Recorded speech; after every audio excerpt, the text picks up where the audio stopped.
বৃহস্পতিবার বৈরুতের একটি হাসপাতালে আসা অ্যাম্বুলেন্সগুলো জরুরি বিভাগ এড়িয়ে সরাসরি মর্গে চলে যায়, যেখানে ক্লান্ত চিকিৎসা কর্মীরা দাফনের আগে আত্মীয়দের শনাক্ত করার জন্য একের পর এক দেহের খণ্ডাংশ ব্যাগ নামাচ্ছিলেন।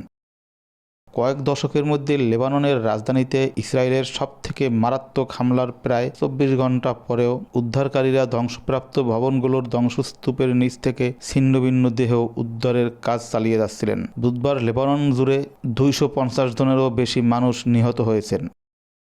লেবাননের বেসামরিক প্রতিরক্ষা পরিষেবা জানিয়েছে, বুধবার বৈরুতে ইসরায়েলের হামলায় অন্তত ৯২ জন নিহত হয়েছেন।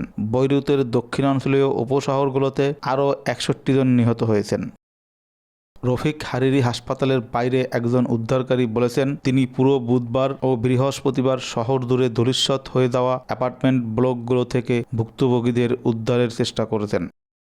একজন উদ্ধারকারী বলেন, আমরা মানুষগুলোকে জোড়া লাগাচ্ছি, কারণ তাদের শরীরের প্রতিটি অংশ ছিন্নভিন্ন হয়ে গেছে। আমি এর আগে এমন দেখিনি।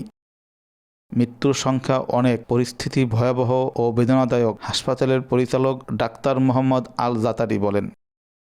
মর্গে কতগুলো মৃতদেহ আছে তা তিনি বলতে রাজি হননি, তবে একজন উদ্ধারকর্মী জানিয়েছেন ভেতরে অন্তত ১০০টি মৃতদেহ রয়েছে।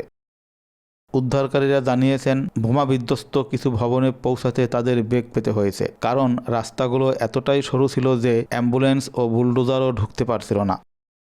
হামলার কয়েক ঘন্টা আগে ইসরায়েলি সামরিক বাহিনী বৈরুতের দক্ষিণাঞ্চলীয় উপশহর এবং দক্ষিণ লেবাননের জন্য গণহারে সরে যাওয়ার সতর্কতা জারি করে, কিন্তু ঠিক কোথায় হামলা চালানো হবে তা জানায়নি। কেন্দ্রীয় বৈরুতের জন্য কোনো সতর্কতা দেওয়া হয়নি, কিন্তু সেখানেও বোমা হামলা চালানো হয়েছিল।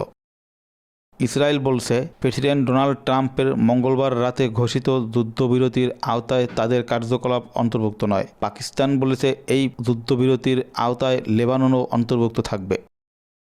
Desk report, Bangla Times 360।